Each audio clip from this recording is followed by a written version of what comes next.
문재인 씨가 이탈리아에서 개최되는 G20, G20 서밋 회의에 갔습니다. 그리고 이탈리아에 가면서 이 회의보다도 더 거기 가겠다 하고 이야기를 했던 것은 바로 교황청이죠.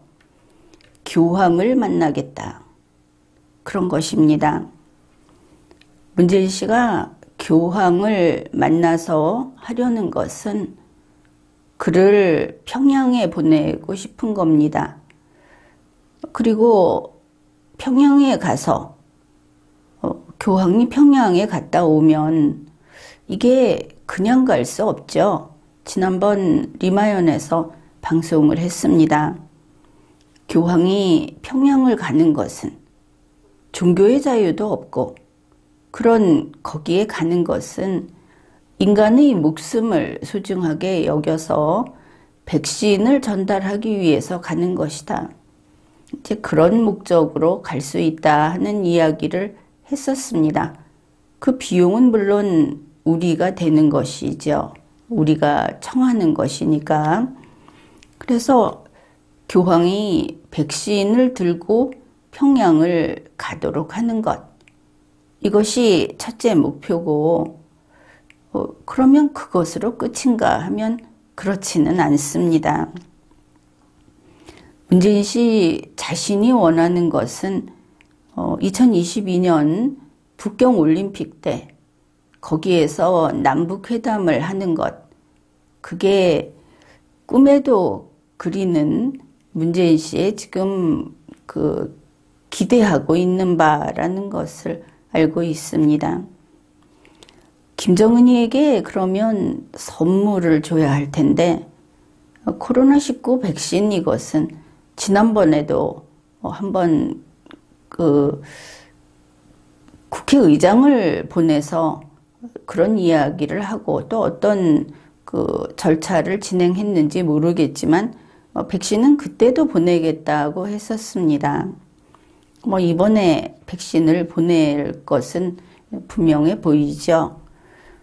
그 다음에 김정은이에게 줄 선물, 그것은 대북 제재 완화인데 미국이 말을 잘 들어주지 않고 있습니다. 그래서 미국이 지금 무기를 몇 개 더 사면은 그러면 한번 남북 교류의 형식으로 허용을 할 것인가? 문재인 씨 계산은 그렇겠죠. 아무튼 대북 제재 완화 이것도 좀 갖다 안겨주고 싶고 현재 문재인 씨가 아주 공을 들이고 있는 게 종전선언입니다. 이것도 미국이 상당히 불쾌하고 있는 부분인데 종전선언을 하려는 것은 북위 38도 이북의 땅을 김정은이에게 공식적으로 떼어주고자 하는 것이 분명하죠. 그런데 이게 종전선언도 어렵지만 현재 우리 대한민국 헌법 때문에도 그게 좀 문제가 됩니다. 그러니까 종전선언과 함께 공을 들이고 있는 게 헌법 개정이죠. 이 헌법 개정이라고 하는 게 마침 대선 정국이다 보니까 아주 손쉽게 야당 후보감들도 이거 헌법 개정 좋다.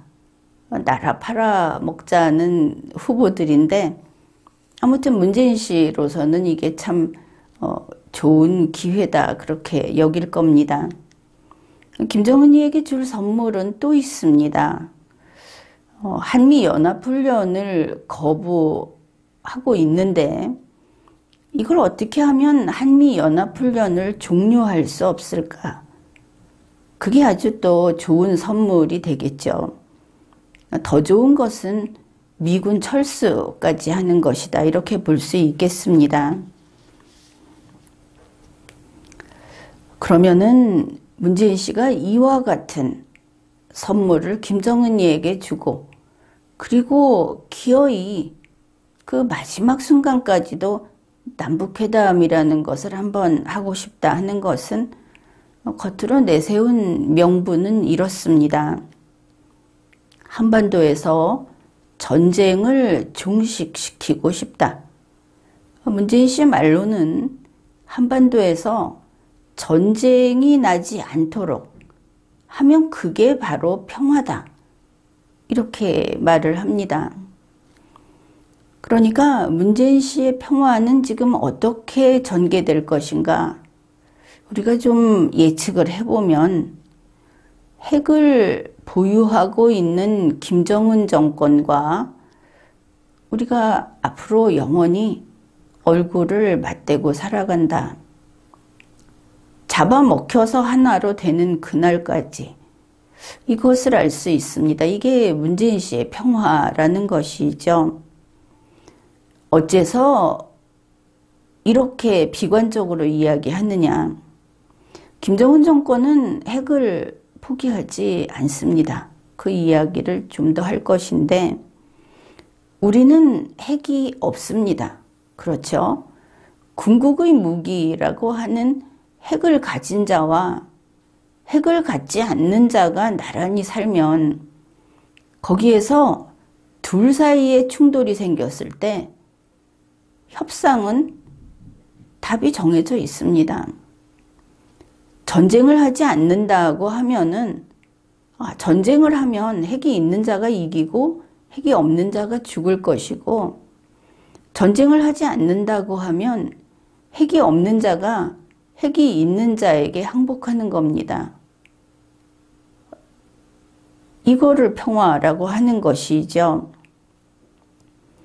그러니 앞으로 핵을 지닌 김정은 정권과 같이 살아가야 할 우리 대한민국은 어떤 상태냐?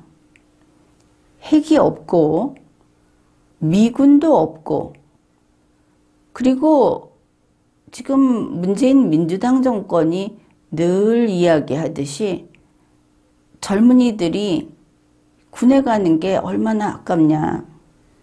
그 좋은 시절에 지금 그렇게 하고 있죠. 그래서 군대 안 가기를 원하는 젊은이들, 군대 안 가기를 원하는 국민들의 나라, 그게 우리나라고 그런 나라가 핵을 보유한 김정은 정권과 사이좋게 나란히 살아가는 그런 평화를 앞으로 약속해 주겠다는 게 문재인 씨입니다.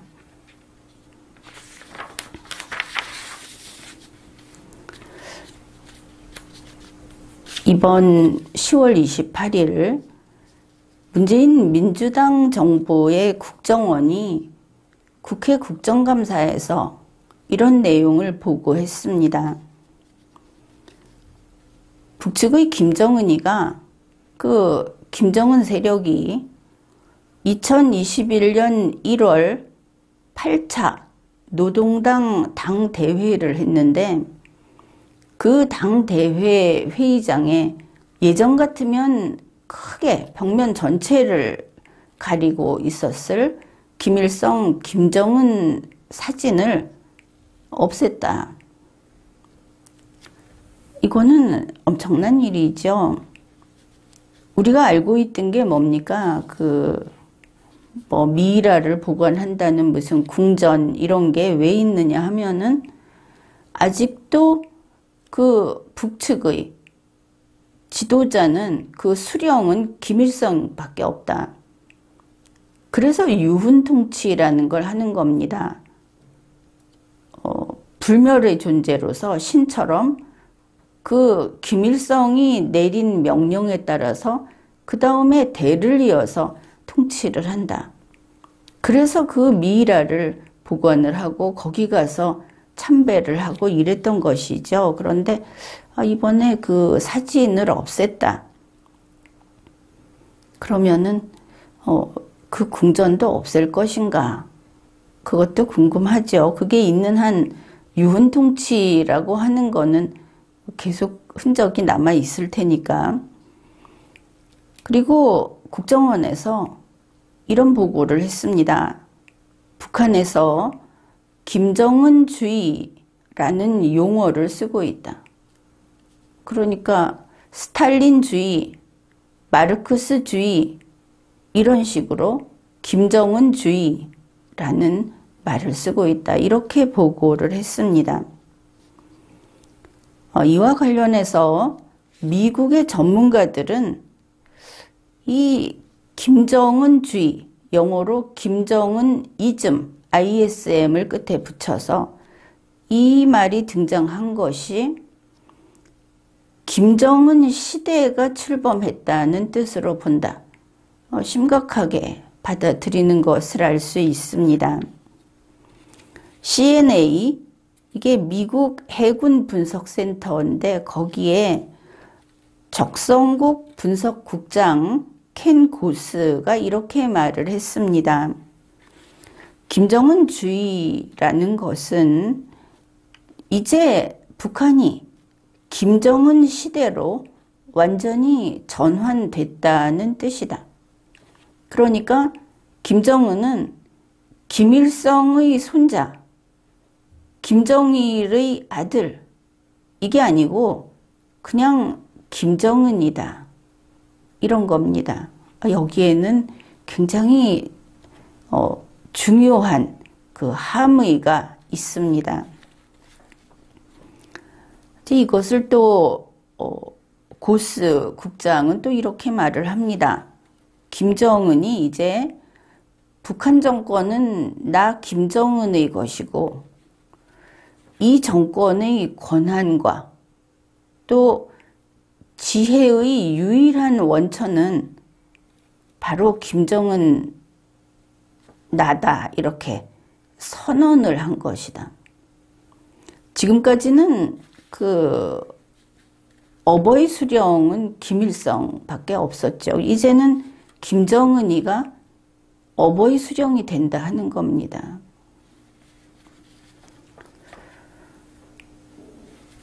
그러면은 어째서 이런 그 우상화를 더 강화를 하는가?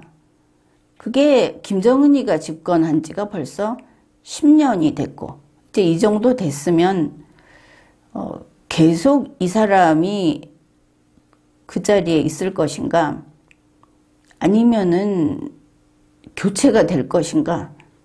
이런 게 항상 우리 쪽에서 논의가 됐었죠. 그런데 10년이 됐고 지금 경제난이 아주 극심하다.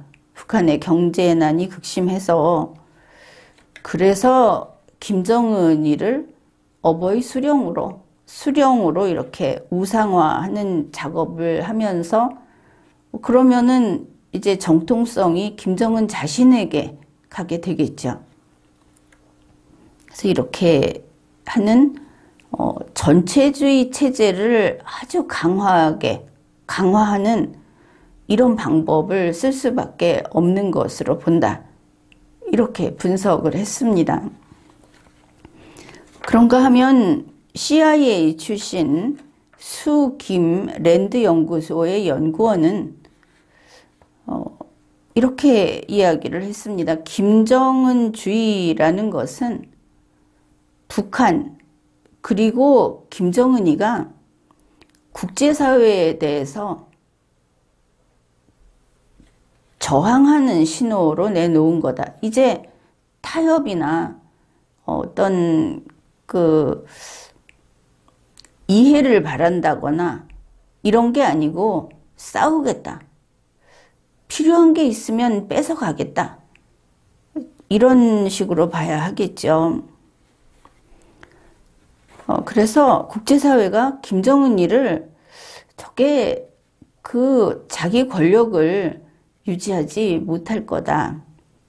이렇게 과소평가를 했는데 김정은이는 이 짧은 기간 동안, 그럼 뭐 한 10년이 되겠지만 자기가 능력이 있고 아주 무자비한 독재자라는 것을 증명했다.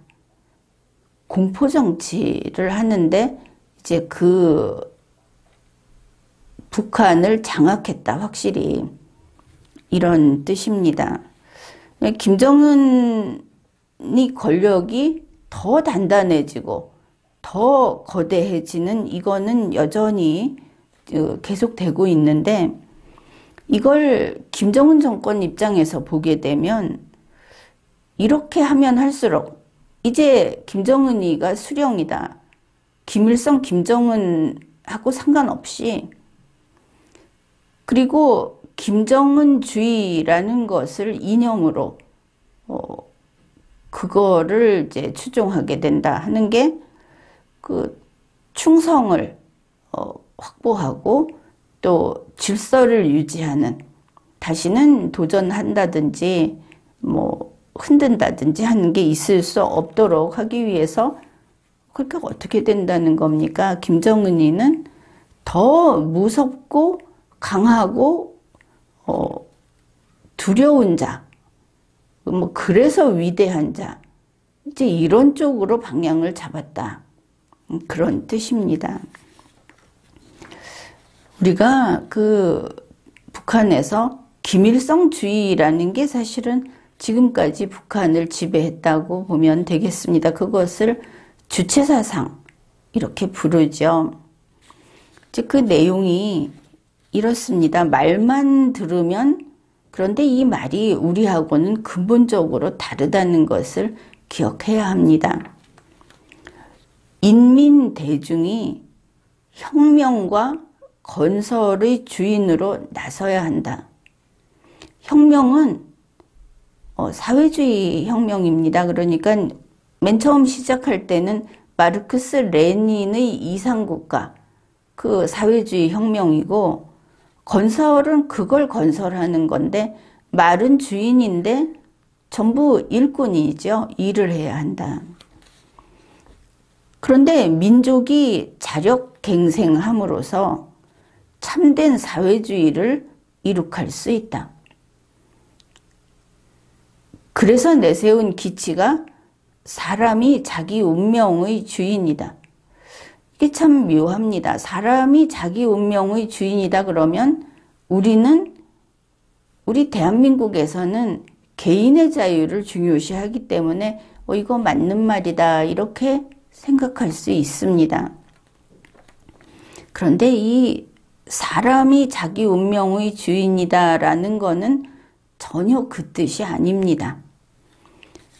이 말을 우리말로, 우리 한국말로 바꿔놓으면 사람 중심주의 이렇게 바꿀 수 있겠죠. 사람이 자기 운명의 주인이다. 사람 중심주의. 그러면 사람이 중요한 건가 이렇게 생각을 할 텐데 단 하나만 제대로 잡아놓으면 그 뜻을 알 수 있습니다. 여기서 사람은 사회주의 혁명을 하는 노동자를 가리킵니다. 사회주의 혁명을 하는 노동자 중심주의. 그러면 이 사람들은 무엇을 위해서 일하는가?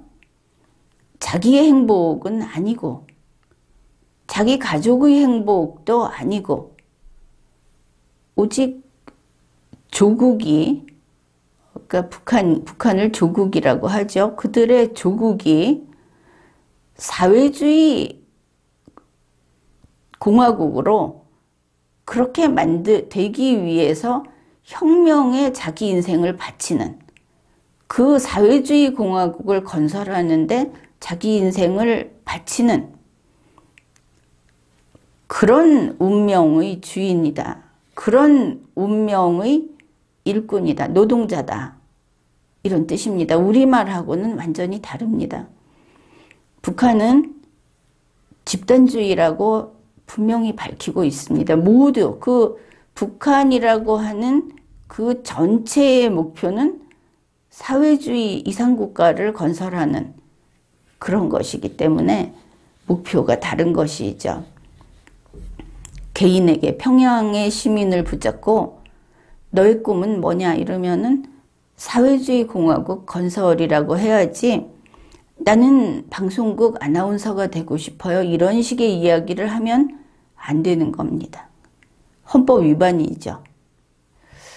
이제 이런 김일성주의 주체사상이라고 하는 것이 마르크스 레닌주의를 바탕으로 시작을 했는데 1974년 이후에 이거를 바꿉니다. 마르크스 레닌주의를 버리고 독자적인 김일성주의로 바꾸는 것이죠. 그래서 마르크스 레닌을 추종하지 않습니다. 그 내용 요소들은 다 가지고 온 다음에 다 바꾼 것이죠. 집안의 어버이 같은 김일성, 그가 하는 대로 거기에 복종하고 충성을 다하는, 그러면서 사회주의 공화국을 만들자고 하는 이쪽으로 간 것이고, 이 주체사상이라고 하는 것은 특징이 집단주의입니다. 개인의 존재가 튀어나오면 절대 안 되는 것이죠. 그리고 역사적, 유물론적인 이데올로기입니다. 이게 주체사상입니다.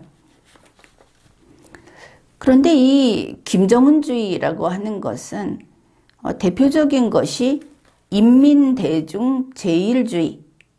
그러면 인민대중, 국민이 베스트다, 국민이 최고다, 인민대중 제일주의, 이렇게 들으면 또 그것도 괜찮네, 이렇게 생각을 할 겁니다. 이것도 전혀 다릅니다. 아예 세계가 다른 것이죠. 그래서 북측에서 하는 이야기를 듣고 이쪽에서 적당히 우리말로 이해한 다음에 거기에 찬성하거나 또 그걸 비판하거나 하면은 이 둘 다 틀린 경우가 많습니다. 우리가 그 법전에 있는 법조문을 보고 국어사전을 찾아가지고 나 이해하고 있어, 이거는 이렇게 고쳐야 돼 하고 이야기할 때 10중 8구, 아니 거의 99.9% 틀린 이야기를 하는 것이다. 그거하고 같다고 보면 될 겁니다.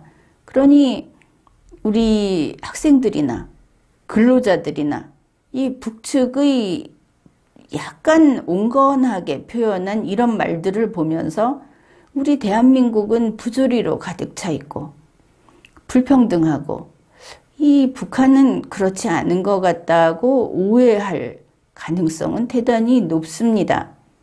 그런데 애초에 이 근로자들, 학생들이 북한의 주체사상 혹은 이제 김정은주의, 인민대중 제일주의라고 하는 이런 것들을 보고 내 눈으로 보고 내가 이해했다, 혹은 같은 서클에 있는 선배가 설명해 주는 것을 듣고 아이 그거 괜찮네 라고 했다면 그냥 내 말을 믿고 그거 다 버려라, 이렇게 권고하겠습니다. 그런 뜻이 아닙니다. 김정은주의를 가장 대표적인 게 인민대중 제일주의라고 했는데 이거를 우리 한국말로 바꾸면 국민제일주의 이렇게 되겠죠. 그러면 역시 이럴 겁니다. 국민제일주의 그거 좋지. 국민을 제일로 대우한다는 거 아니냐. 그거 아닙니다. 아예 그런 개념은 저쪽에 없습니다. 인민대중 제일주의라는 게 그러면 무슨 뜻이냐. 이거는 유훈 통치가 끝이고 김정은이 이제 인민대중 제일주의라는 것을 선포했다, 이런 뜻입니다. 김정은 이 인민대중 제일주의를 통해서 하려는 게 뭐냐. 김정은 수령님의 혁명사상에 따르는 김정은주의다. 이렇게 보면 일단 요것만 기억하면 일단 거기까지는 틀리지 않습니다. 그러면 어떻게 이제 아직 40도 안 된 김정은이가 김일성, 김정일을 넘어서 김정은주의를 선포하고 스스로 이제 수령 소리를 수령이라고 부르게 했는가? 어떻게 이런 게 가능했는가 하면은 미국의 전문가들도 그렇고 우리 국내에서도 그렇고 다들 드는 그 이유가 몇 가지 있습니다. 첫째는 김정은이가 핵미사일 강국이라는 것을 이루어냈고 무적의 군사 강국으로 북한을 키웠다. 그리고 둘째, 김일성이나 김정은이도 하지 못했던 미국 대통령과 정상회담을 했다.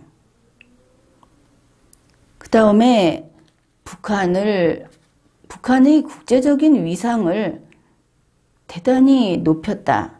그래서 서방의 국가들이 북한 김정은 집단을 DPRK라고 부르고 그렇게 언론 보도를 해주게 됐다. 이제 이런 것들입니다. 그래서 김정은이가 드디어 수령에 등극을 하게 됐다. 이제 그렇게들 풀이를 하고 있습니다. 그러면 여기에 누가 이렇게 만들어 줬는가? 그거는 우리 헌정사를 보면 노태우 대통령 때 전면적인 개방 조치를 합니다. 북한을 유엔에 같이 손잡고 가고 하여튼 빈번한 그런 교류를 그때부터 할 수 있게 마련을 했고 그 이후로 주로 좌파 정권에서 이 김정은이가 수령이 되는 데까지 공을 참 많이 세웠습니다. 그것을 흔히 햇볕 정책 이렇게도 이야기를 하고 내내 비슷한 이런 거고 또 통일운동 뭐 그런 식으로 이야기를 하는데 특히 여기 아주 큰 공을 세운 사람이 문재인 씨이겠죠. 정상회담이 가능하게 한 것도 문재인 씨고 그때 대단했지 않습니까? 정의용 씨 목이 달아날 뻔한 거 아닙니까? 이 대단한 미국 정부를 대상으로 거짓말을 하고 사기를 치고 모르겠습니다. 앞으로 또 그냥 무사히 갈지 미국 감옥에 들어갈지도 모르죠. 아무튼 이런 엄청난 일을 저질러서 결국은 김정은이가 수령님 소리를 듣게 됐습니다. 그런데 이게 김정은이가 이렇게 성공하는 북한이 먹고 살 수 있게 돼서 성공한 거 아니고 그 개인적으로 봤을 때 이렇게 만든 것이 과연 이 반대한민국 세력이라고 할 수 있는 좌파 세력들에게 좋은 일인가? 문재인 민주당 정권에게 좋은 일인가? 스스로 제 목을 조른 그런 일은 아닌가? 이것도 좀 검토해 봐야 하겠습니다. 한 가지 예를 들자면 2016년 무렵에 한국학술연구원에서 이런 연구를 했습니다. 김정은 시대의 국가 전략이라고 하는 것인데 김정은은 경제와 핵 발전을 추구하는 병진 정책을 쓰고 있다. 두 개를 나란히 이렇게 추구한다 이런 뜻입니다. 즉 거기 이런 내용이 있습니다. 2013년 3월 북한은 경제 발전과 핵 발전을 동시에 추구하는 병진 정책을 채택했다. 그게 이제 김정일 시대하고 좀 다르다 이렇게 말을 하면서 김정일 때에는 경제 발전을 대가로 군사력 증강을 목표로 했다. 군사력 증강을 중시했다 이렇게 보면 되겠죠. 그런데 김정은 시대의 병진 정책은 국방보다는 경제 발전을 우선시했다. 병진인데 나란히 가는데 국방보다는 경제 발전을 우선시했다. 참 자본주의적인 시각으로 분석을 했다 이런 생각이 듭니다. 그러면서 이렇게 하다 보니 김정은의 입장에서는 이 병진 정책의 딜레마에 직면을 했다. 왜냐하면 경제 발전을 하려고 하다 보면 개방을 해야 하겠죠. 개방을 하려고 하면은 핵 발전이 멈추거나 느려져야 하겠죠. 이제 이런 이야기를 하는 것을 알 수 있습니다. 그래서 2016년 이래, 그 이전의 거는 내버려 둡시다. 2016년 이래 대북 정책을 어떻게 잡았느냐 하면은 경제 성장을 도와주는 걸 가지고 타협이 가능하다고 본 것을 알 수 있습니다. 그러니까 핵 개발을 좀 억제한다든지 억지까지는 안 가도 억제하는 게 가능하다. 이렇게 분석을 했고 실제 우리가 보기에 그런 정책을 추진해왔다. 이것을 알 수 있습니다. 바로 그것이 트럼프 대통령이 과감하게 그 정상회담을 하면서 한번 밀어붙이려고 했던 그 기조하고 일치하는 것을 알 수 있죠. 그러나 이제 2021년 김정은주의가 나타나고 말았다. 이런 상황 하에서 이제 이런 김정은 정권 분석은 틀렸다고 우리가 이제는 마무리를 해야 하고 경제 성장을 가지고 타협을 하면서 핵 개발을 억제하는 거 이제 확실히 틀렸다 하고 인정을 해야 하겠습니다. 김정은 시대에는 어떻게 진행이 될 것인가? 그것은 강력한 전체주의 국가로 나갈 것이고 무자비한 독재자의 모습으로 그것을 유지할 것이고 그리고 내부적으로 세계 최강의 군사국가로 존속할 것이다. 이렇게 예측할 수 있습니다. 미국이나 다른 강대국들을 이기는 세계 최강의 군사국가라는 뜻이 아닙니다. 다른 국가들은 가령 무기를 발사하지 못해서 무기가 없어서가 아니고 못해서 못 쓰는 이런 상태인데 먼저 공격할 수 있는 자라는 의미에서 세계 최강이 되는 것이죠. 김정은 집단은. 그러니 이제 비핵화는 김정은 집단의 종말을 의미하게 됩니다. 타협의 여지가 없다는 것이죠. 트럼프가 이야기했던 대동강의 기적, 민족의 비약적인 발전, 우리 대한민국의 영토인 북위 38도선 이북을 잘라서 그냥 넘겨주면서 너희도 한번 잘 살아봐라. 단 핵은 포기하자. 이랬던 맞교환이 이제 끝났다. 그런 뜻입니다. 한반도에 비핵화는 없다는 것이죠. 문제인식의 평화는 그거 역시 이미 망해버렸다. 그런 뜻입니다. 이렇게 되니 지금도 오늘도 그리고 2022년 자기가 저 이미 자기 자리도 아닌 대통령의 의자를 마지막에 어쩔 수 없이 비워줘야 하는 그날까지 계속 하겠다고 하는 저 친북 행위, 그거는 문재인 씨의 취미 생활에 불과한 겁니다. 문재인 씨가 교황을 만난다고 해봤자 그 교황이라는 존재가 김정은주의와 양립할 수 없는 것이죠. 교황이 김정은 수령님의 신도가 될 수는 없는 거 아닙니까?